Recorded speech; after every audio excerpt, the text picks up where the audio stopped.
Hello, and welcome to another episode of Growing for Wholesale Standards. For today's episode, we're going to discuss the USDA grading specifications for broccoli. Now, before I get into the exact USDA grading specifications, I like to share some tips and tricks and some reminders for you growers just to help you guys get the best quality graded #1 products off of your field. So don't forget to check your soil, and if you're looking to learn more about that, check out the video here. It's also in the description below. Don't forget to scout weekly. Again, that video where we discuss this in length is in the description as well as up in the corner. And don't forget that your buyer has a very particular date in mind when it comes to purchasing your product. So work backwards, knowing how many days it takes for your produce to fully mature, and boom, you had your planting date. Okay, so here you can see the USDA grading specifications. As far as the broccoli, it'll come in, usually the growers will pick it in bins, and they'll bring it up here. We'll store it in the coolers. We try to water it every day. That way, you know, it's trying to keep it, getting the heat out of it anyway from down yonder, and hopefully not let it rot fast.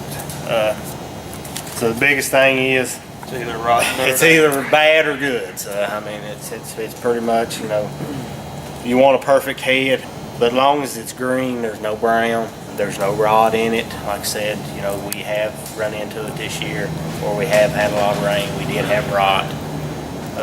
So you know, that's one of the things you have to be careful. You have to look for. It could be just a little spot. It could be covering half the broccoli. Now remember, these just form the foundation of what most buyers use when it comes to grading. So before you begin selling, just make sure you know what your buyer expects your products to be graded like. Now in this show, when I talk about a USDA graded #1, I'm talking about the perfect produce here. I'm talking about grading with similar varietal characteristics, uniformity. And we're looking for produce that is free from damage, free from any wet breakdown, any scars, any damage from insects, any damage from freezing or mechanical or any means at all. A USDA #2 is still just as safe to eat, it just suffers mainly from aesthetic damage. Now we're still looking for a lot of the same qualities here. We're looking for similar varietal characteristics, and we're looking for produce that is not entirely free from. It may have minor damage, but scarring and insect damage. Produce that suffers from major damage, from wet breakdown, from rot, from animals biting on it, this doesn't have a grade. And this doesn't have a grade because it shouldn't enter the market. This is your hog feed. This is your compost. When it comes to grading, we're still sending our #2s, and recently they've been finding their ways into wholesale markets. So still, we're grading for a lot of the same qualities here, just knowing that the more perfect USDA #1 is going to your wholesale buyers, top quality, and your USDA graded #2s are mainly going to your food banks, but like I said, are recently finding ways into wholesale markets. Pick it up, look at it. Buyers might ask for something different. They might want it, the whole broccoli stalk and the head of it. What we do for what we're selling it right now, we're crowning it. So pretty much you take as much as you can down without having to take, you know, breaking the head up. So, and then pretty much you just keep going and try to pull some of the leaves off. And, look at the head, make sure it looks good, cut it and go. And then if you find like this right here, it's got brown, right there we would actually throw out. Because that's the beginning of rot? It's age. It's, you know, it's no good. I mean, people's gonna see it and they're gonna say, well, you know, we're not buying that. Was that because it was just harvested too late in the season? Yeah, the growers around here, you know, where all the rain and stuff, they didn't get in the field in time, and they just what happens. It's a boron deficiency. Yeah, and some of our buyers will reject that. Some won't, some will. I mean, it still looks great, but the hollow stem sometimes will get a rejection. What's the deficiency you mentioned? Boron? Boron. most of you can buy liquid boron.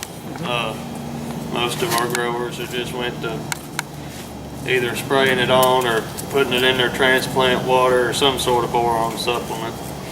Then comes the sorting. Following USDA guidelines, you'll want to gently place your product into boxes, and you'll want to follow whatever your buyer guidelines are into how those should get boxed, whether you're boxing for a count or if you're boxing for a weight. Now, like any business, you want to build a healthy relationship with your customer. And when selling to wholesale markets, your buyer is your customer. And to learn and hear more about why that is so important to build a healthy relationship with your buyer, check out this video in the description below. But to sum up that conversation, when the buyer steps out onto the dock and they're opening up these boxes and they see uniformity, they see presentation, and they see a box that really is, perfect produce, graded as a number one, what they would hope to expect, that goes a long way into building a healthy relationship, and one that is very financially rewarding. On the other end, when if growers, slip in number twos into a box of number ones, and the dock buyer, sees this for the third or fourth time, that really hurts. That really hurts your business, and that really hurts all the growers that are on that pallet that gets sold to the wholesale markets. Because like Appalachian Harvest, we work with 70 family farmers, and to meet these large demands, it's not all coming from one grower. So we usually patch together these orders from a lot of different growers. So one grower putting too many number twos into a box can impact all the growers into that order. So it's really important. Building a healthy relationship with your buyer is also building a healthy relationship, if you're using an aggregator or distributor, with your fellow farmers and your community. Just keep that in mind when really grading and sorting into these boxes. Okay, so we boxed it up, and we're boxing according to whatever the buyer's needs are, whether that's a case count or a box weight. And then it's time to apply your labels. Pretty much you just put the broccoli in, try to get it packed so you make sure you're still getting the same weight. Like I said, box full, and then we'll come over here. Put it on the pack.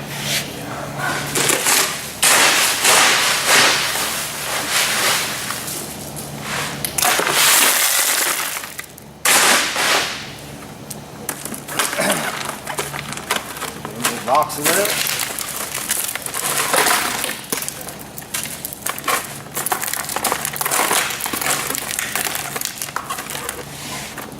Now the first label you'll want to apply is your PLU sticker. If you're not required to place it physically on the produce itself, just throw in enough to cover one for everything in the box, plus some extra just in case any get damaged along the way. And you want to place that on the outside of the box as your first sticker.